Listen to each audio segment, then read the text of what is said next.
guys, wala kaming pagkain. Bibili na lang ako dito ng ayan. Diyan siya. Mali pala ako guys. Ito pala. Kasi andyan yung ating suka. Ayan guys. Wow, laki pa ng balance. Ayan. Nahulog na siya guys. Hindi pa ba? Ayan, alaglag na guys. Iba yan. Then, dito tayo mag-dinit.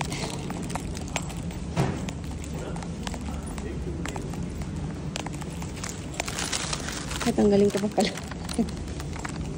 Tanggalin ko pa pala ito. Wala may pagkain dahil nalit ako ng busy. Giri-giri na kaya ako nagising. Kaya ito na lang, pandesal with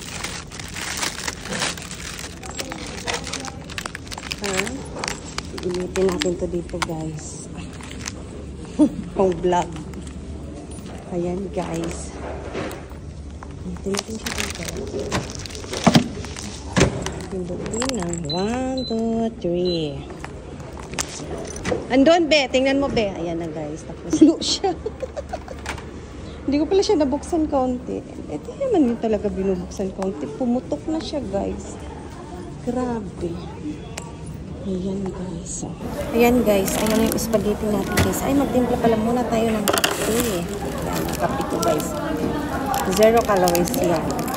Dahil late akong nagising kanina. Nag-alarm ako ng 5:30 para magluto sana ng ulam. Hindi na nakapagluto dahil alas 6 na ako nagising. Umaalis ako ng bahay at 6:30. Eh, wala na talaga akong oras. Mag-almusal, tapos hilamos, tog na, yun lang. Naisip akong maghayadi kanina. Kaso sayang naman pag hindi ako naghayadi guys. Sayang din yung isang oras. Kaya ayun guys, yung ating spaghetti. Yummy! With pandesal guys. Ayan yung pandesal. Masarap talaga siyang i-turn guys. Pandesal and spaghetti. Super yummy. Ang pandesal kasi guys, kahit hindi masarap, walang palaman, malasa siya. Pero, mas masarap kung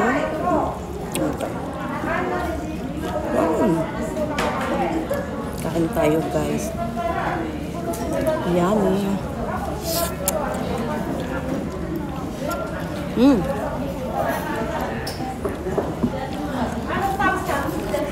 With kape.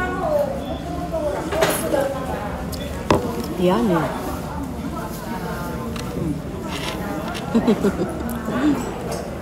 Ito lang, lunch ko. Ang pa rin magla-lunch ko. Sarap ng pandesal. Hindi ko na siya ininit, guys.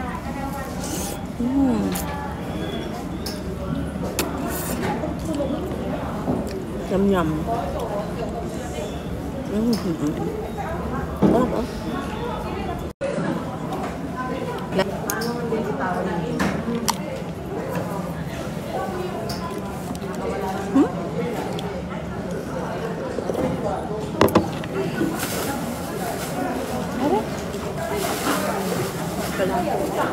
Tubig ko.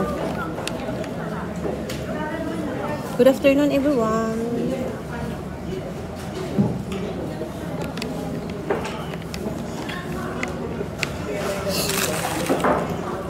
Kain tayo.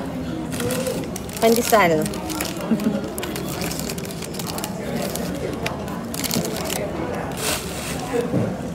Pandesal with spaghetti. Lunch.